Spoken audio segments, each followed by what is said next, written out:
도전 2024 세 번째 시간으로 은혜 말씀 같이 나눠보기 원합니다. 올해 많은 경제 전문가들이 미국 경제든 한국 경제든 진단하는데 미국 경제든 한국 경제든 간에 IMF 못지않은 대공황이 올 수 있다라고 진단을 했습니다. 이유는 코로나 때 정부가 푼 돈이 결국은 되갚아야 될 비용이 되돌아온다라고 하는 것입니다. 결국은 정부의 재정 지출을 줄이지 않으면 대공황 못지않은 큰 위기가 닥칠 수 있다라고 하는 것입니다. 그러니까 정부나 기업이나 가정도 마찬가지고요. 기분 내고 돈 쓸 때가 아니라고 하는 거예요. 실제로 미국의 하위 80%의 사람들은 팬데믹 때보다 저축이 80%나 줄었다 그래요. 말 그대로 하루 먹고 하루 사는 사람들이에요. 저축해 놓은 것이 없다라고 하는 것입니다. 그래서 흔히 말하듯 미국에서 보통 사람들의 삶을 이렇게 표현합니다.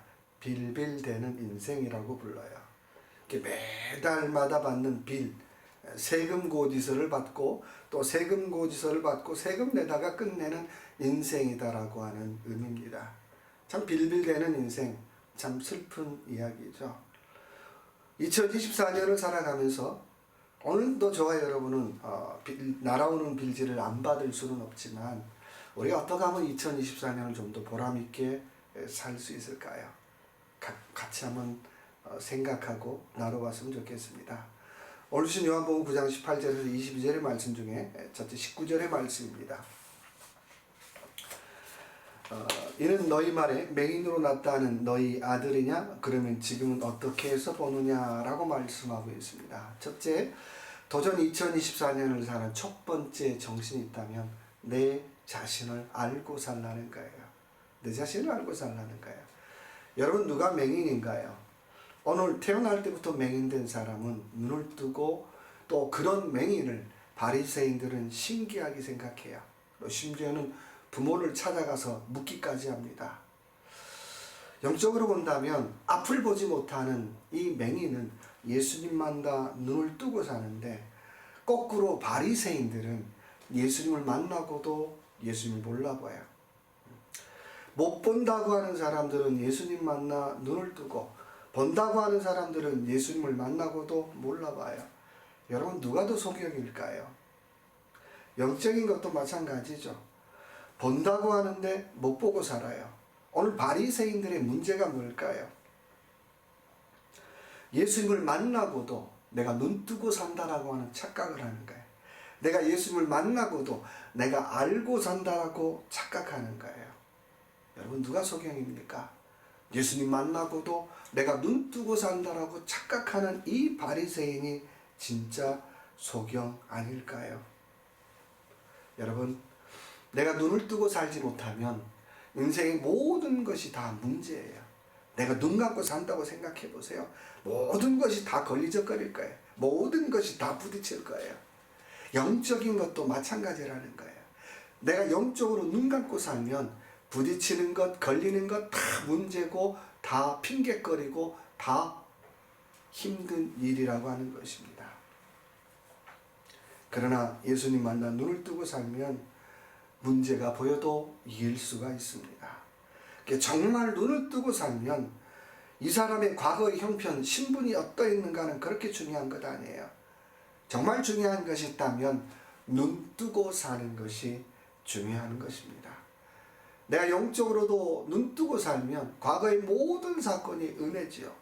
그러나 눈 감고 내가 살면 눈 감고 교회 다니고 눈 감고 예배당에 오면 과거의 모든 사건이 탓이고 불행이고 저주받을 일이에요. 그러나 내가 영적으로 눈을 뜨고 살면 과거의 모든 사건이 내게 은혜가 되는 줄로 믿습니다. 오늘 이런 은혜를 맛보기 위해서 하나님께서 내게 이런 복을 주셨다라고 하는 고백을 우리는 할 수 있다라고 하는 거예요. 그리고 과거가 저주받을 사건이 아니라 은혜를 향한 디딤돌이었음을 우리는 고백하지 않을 수 없다는 거예요. 제가 휴스턴에서 식당 아르바이트를 하면서 팁 1불 때문에 마음을 상해본 적이 한두 번이 아니에요. 그런데요, 그 팁 1불 때문에 마음이 상해보면서 제가 배운 것 중에 하나가 야, 성도들이 이렇게 힘들게 돈을 벌겠구나, 이렇게 힘들게 생활하겠구나, 이렇게 힘들게 돈을 벌어서 교회에다가 헌금을 하겠구나라고 하는 성도들의 마음을 조금이나마 알 수가 있었던 것입니다. 만약에 내가 그런 시간을 겪지 않았다면 아마 일불의 가치를 아무런 의미 없이 보냈을 거예요. 있어도 그만, 없어도 그만. 그리고 그이 너무너무 힘들어서 날마다 죽여달라고 기도하는 중에 하나님의 은혜를 맛보니 지난 모든 일들이 다 은혜고 다 감사였음을 고백하게 되었다라고 하는 것입니다. 여러분, 천국이 어디 있을까요? 천국은 물론 우리가 더 죽어서 가는 것도 천국이지만 살면서 천국은 모든 일이 감사가 고백되는 그곳이 천국인 줄로 믿습니다. 어려우면 어려운 대로, 넉넉하면 넉넉한 대로 그곳에 감사만 고백할 수 있다면 그 사람의 삶은 천국의 삶을 사는 거예요. 원하기는 저와 여러분의 2022년의 삶, 이런 삶을 사시길 주님의 이름으로 축원합니다. 두 번째, 도전 2024 두 번째는 자기 고백이 있는가라는 거예요. 자기 고백을 가지고 살자는 거예요. 21절의 말씀에 그러나 지금 어떻게 해서 보는지 또는 누가 그 눈을 뜨게 하였는지 우리는 알지 못하나이다. 그에게 물어보소서. 그가 장성하였으니 자기 일을 말하리이다 라고 말씀하고 있어요. 사람은 자기의 고백이 있어야 돼요. 오늘 바리새인들은 소경된 사람의 부모를 찾아가서 어떻게 된 일이냐고 따져 묻죠. 그자 그 소경된 사람의 어머니가 그렇게 얘기해요. 부모님이 아이고 내 아들이 장성하였으니 직접 물어보시오. 내 아들이 다 컸으니까 직접 물어보시오 라고 얘기했어요. 여러분, 사람이 장성했다라고 하는 건 영적으로 본다면 자기의 고백이 있다는 거예요. 영적으로 사람은 자기의 고백이 있을 때 성장하기 시작해요. 신앙은 고백이에요. 고백만큼 자라는 것이고 고백만큼 성장하는 거예요. 내 신앙이 자라지 않았다라고 하는 것은 내가 고백이 없다는 거예요. 나이는 먹었는데 고백이 없으면 신앙은 자라지 않아요. 정신적으로도 마찬가지죠. 고백이 없으면 내가 나이는 먹을 수 있는데 정신적으로나 영적으로나 자라지 않더라고 하는 것입니다. 오늘 나면서부터 소경된 사람은 주님이 나를 고치셨다라고 분명히 고백을 해요. 예수님을 고백해요. 예수님을 증거해요. 내가 은혜 받은 것 고백하더라는 거예요. 내가 은혜 받은 것 고백하는 순간 신앙은 쑥쑥쑥쑥 성장하더라고 하는 것입니다. 여러분, 저와 여러분이 경험한 어떤 사건이든 어떤 일이든지 간에 그 일을 통해서 하나님을 고백할 수 있다면 그 일은 그렇게 나쁜 일 아니에요. 사람들이 보기에 아이고 저 집 다 망했네, 큰일 났네 했는데 정작 당사자 입장에서는 이 일을 통해서 하나님을 고백할 수 있다면 그 일은 그렇게 썩 나쁜 일이 아니더라고 하는 거예요. 오히려 은혜였구나 고백하는 순간이 되더라고 하는 것입니다. 여러분, 내가 영적으로나 정신적으로 성숙해질 때를 한번 되돌아보십시오. 언제 성숙해지고 언제 자라던가요? 아이고 내가 그 인간 잘못 만나서 그렇습니다. 내가 왜 그 인간을 만났는지 모르겠습니다. 내가 왜 그런 사람 만났는지 모르겠습니다. 라고 탓할 때는 나는 정신적으로 성장하지 못해요. 한은, 원망은, 탓은 굉장히 커질지는 모르지만 정신적으로는 성장하지 못하더라는 거예요. 오히려 남들이 보기에 야 저거 정말 어렵겠는데, 저거 정말 버티기 어렵겠는데, 저거 정말 억울하겠는데 라고 하는 그 사건을 나에게는 축복이었습니다. 나에게는 은혜였습니다. 나에게는 내가 한층 더 겸손해지는 시간이었습니다. 내가 더 겸손을 배우는 시간이었습니다 라고 고백할 때에 내가 정신적으로 성장하더라고 하는 것입니다. 여러분, 고백을 갖고 살면 뭐든지 할만해요. 견딜만해요. 버틸만해요. 뭐든지 재미가 있어요. 그리고 일단은 고백했으면 앞으로 한 걸음 나아가 보시기 바랍니다. 너무 옆 돌아보지 말라는 거예요. 옆 돌아보면서 이 사람 이런데라고 비교하지 말라는 거예요. 내가 고백한 만큼 좀 가보라는 거예요. 전진해보라는 거예요. 여러분, 고백이 없으면 늘 궁금해하고 신기하다가 인생을 끝나요. 오늘 말씀도 보니까 바리새인들이 소경된 부모님을 찾아와서 어떻게 해서 눈이 떠졌죠? 라고 신기해요. 다른 말로 말하면 고백이 없으면 다른 사람들이 은혜 받으면 어떻게 해서 은혜 받았죠? 신기하네. 어떻게 해서 축복받았죠? 신기하네. 그러다가 인생 끝나더라고 하는 거예요. 신기한데 언제까지 그러겠어요? 고백이 없으면 궁금한 것만 많아져요. 신앙은 고백이 있어야 할 줄로 믿습니다.